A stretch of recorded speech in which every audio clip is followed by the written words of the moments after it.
Alors, on va s'intéresser dans la vidéo qui suit aux vecteurs et aux scalaires. Alors, on ne peut pas en une dizaine de minutes faire le tour du sujet, donc on va essentiellement s'intéresser à la différence entre les deux, vecteurs et scalaires, et aux utilisations possibles en physique.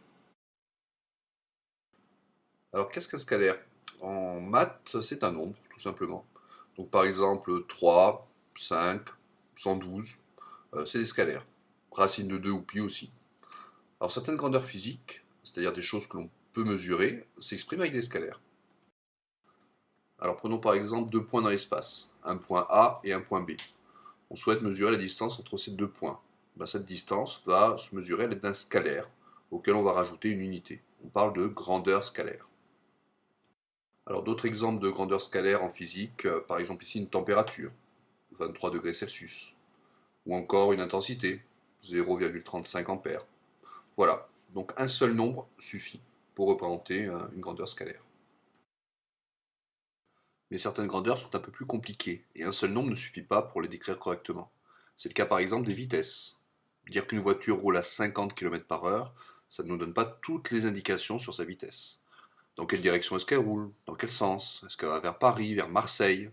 Donc on va utiliser dans ce cas-là un vecteur. Le vecteur va être représenté par une flèche, qui va nécessiter du coup l'emploi de plusieurs nombres et plus d'un seul. Alors en physique classique, on se place souvent dans un espace à trois dimensions. Là, pour simplifier, on se placera dans un espace à deux dimensions avec un axe X à l'horizontale et un axe Y à la verticale. Et donc le vecteur est représenté alors par une flèche. Il a trois caractéristiques. Une norme, c'est la longueur de cette flèche. Donc une voiture qui roule deux fois plus vite, par exemple, sera représentée par une flèche deux fois plus longue. Également, il a une direction, c'est l'axe par lequel il passe, et un sens. Haut, bas, droite ou gauche, par exemple. Alors ici, on a un repère cartésien et on peut trouver les coordonnées du vecteur en le projetant suivant les axes. Donc par exemple, en projetant le vecteur v sur l'axe x, on voit qu'on trouve -3. En le projetant sur l'axe y, on trouve -2. Et comme v n'a pas de composant suivant l'axe z, on aura 0. On peut donc noter le vecteur sous forme d'une colonne en écrivant -3, -2, 0, qui sont les trois coordonnées du vecteur. Alors regardons maintenant les opérations qu'on peut faire avec les scalaires et les vecteurs. Alors on peut évidemment les additionner. 2 plus 3 égale 5, l'addition de deux scalaires va donner un scalaire. 2 plus racine de 2, ça donnera aussi un scalaire, mais qu'on va écrire 2 plus racine de 2 si on veut conserver la valeur exacte. Alors à quoi ça correspond lorsqu'on veut mesurer par exemple des grandeurs physiques? Si par exemple on s'intéresse au compteur kilométrique d'une voiture, si la voiture parcourt d'abord 2 km, et puis dans un deuxième temps, si elle parcourt 3 km, et on se demande, tiens, au total, quelle sera la distance parcourue? Évidemment, ça fera 5 km. Alors qu'en est-il des vecteurs et quel sens physique peut-on donner à l'addition de deux flèches? Alors imaginons un problème un peu différent. Une voiture qui part d'un point O et qui roule vers le nord sur 3 km jusqu'à un point A, puis qui bifurque vers l'est et qui parcourt 4 km. Et on se pose la question, à vol d'oiseau, combien y a-t-il entre son point de départ, le point O, et son point d'arrivée, le point B? Eh bien, on peut répondre à cette question en utilisant cette fois l'addition des vecteurs. On parle de vecteur position en physique, par un petit calcul qui est relativement simple. Si on connaît les coordonnées des vecteurs, c'est assez facile de les additionner puisqu'il suffit d'additionner les coordonnées entre elles. Donc les x entre eux, les y, les z. Donc ici par exemple, on obtiendrait 4 comme coordonnées du vecteur OB selon x, 3 selon y et 0 selon z puisque la voiture ne se déplace pas en hauteur. Donc ensuite, pour avoir la distance à vol d'oiseau, il suffit d'avoir la norme du vecteur et donc d'appliquer le théorème de Pythagore qui nous donnerait 5 km. Alors on peut également multiplier les scalaires entre eux. Par exemple, 2 fois 3 égale 6. Alors on dit que 6 est le produit de 2 par 3. De la même manière, 2 fois racine de 2, ça fera 2 racines de 2. Là encore, si on veut que ça reste exact, on ne peut pas simplifier l'écriture. Alors un exemple concret, par exemple, si on a une pièce qui fait 2 mètres par 3, la surface sera 2 fois 3, 6 mètres carrés. Alors qu'en est-il des vecteurs et que peut bien signifier la multiplication de deux flèches? Là, il y a deux possibilités qu'on va étudier l'une après l'autre. On peut d'abord obtenir un scalaire, et c'est pourquoi on parle de produit scalaire. Ou on peut obtenir un vecteur, après cette sorte de multiplication, et dans ce cas-là, on parle de produit vectoriel. Donc on va voir ces deux cas l'un après l'autre.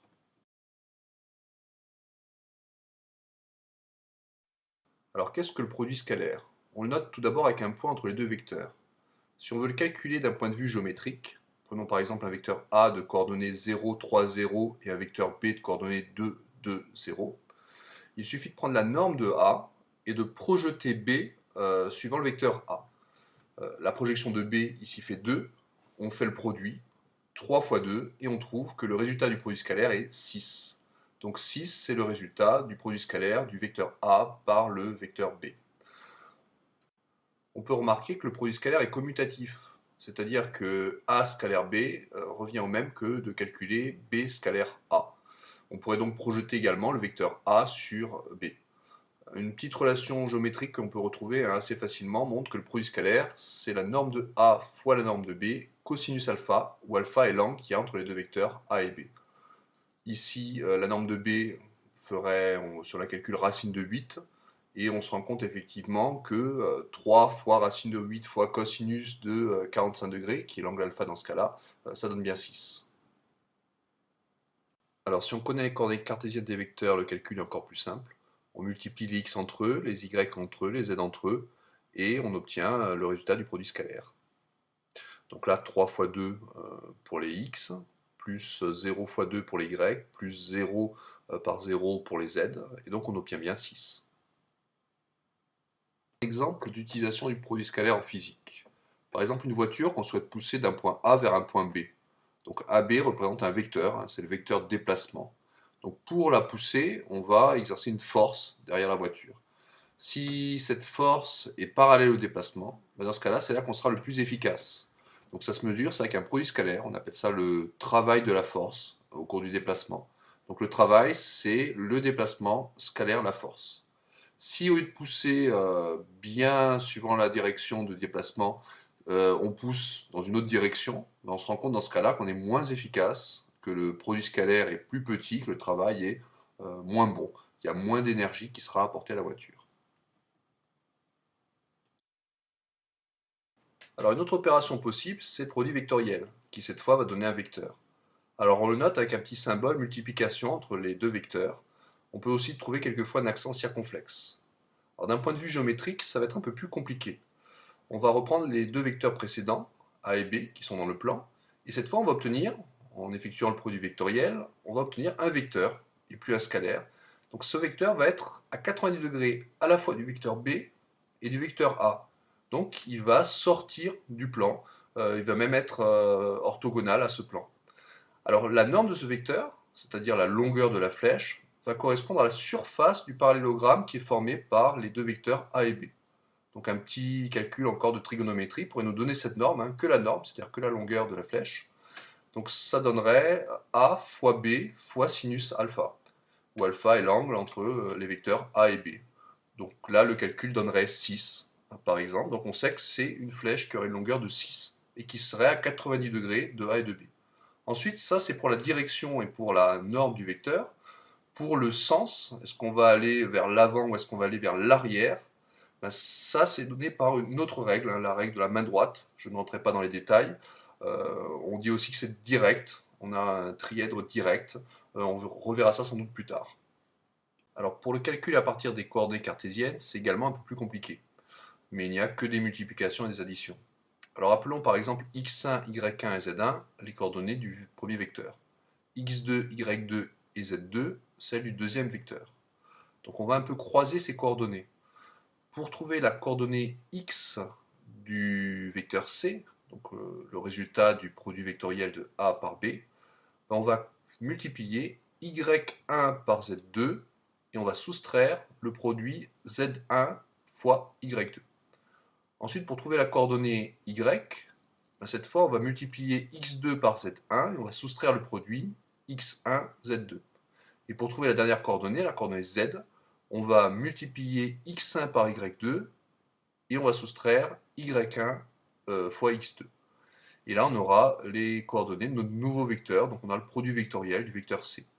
On remarque au passage que cette fois, ce n'est plus commutatif. Donc A vectoriel B est différent de B vectoriel A. Pour être précis, A vectoriel B, c'est moins B vectoriel A. Et en effectuant le calcul, on voit qu'on trouve bien 0, 0, 6, c'est-à-dire un vecteur qui est suivant l'axe Z, comme sur notre schéma.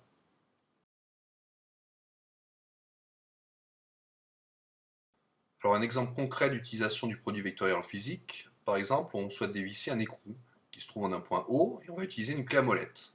On va forcer en un point A sur la clé à molette. Donc l'efficacité avec laquelle on va desserrer cet écrou va dépendre de la force qu'on va appliquer, où on va l'appliquer, dans quelle direction. Alors elle peut se mesurer avec une grandeur qui s'appelle le moment et qui correspond justement à un produit vectoriel. Le moment, c'est le vecteur OA vectoriel la force F. Donc on voit par exemple que si la force est plus grande, bien évidemment, on va être plus efficace pour dévisser cet écrou, mais également ça dépend de l'endroit où on positionne cette force. Si on force au milieu de la clé à molette, par exemple, ben, OA sera plus court et on sera moins efficace. Mais également, si on change par exemple la direction de la force, si on ne force pas à 90 degrés de l'axe de la clé, dans ce cas-là, on sera également moins efficace. Donc on peut le calculer ça avec le produit vectoriel.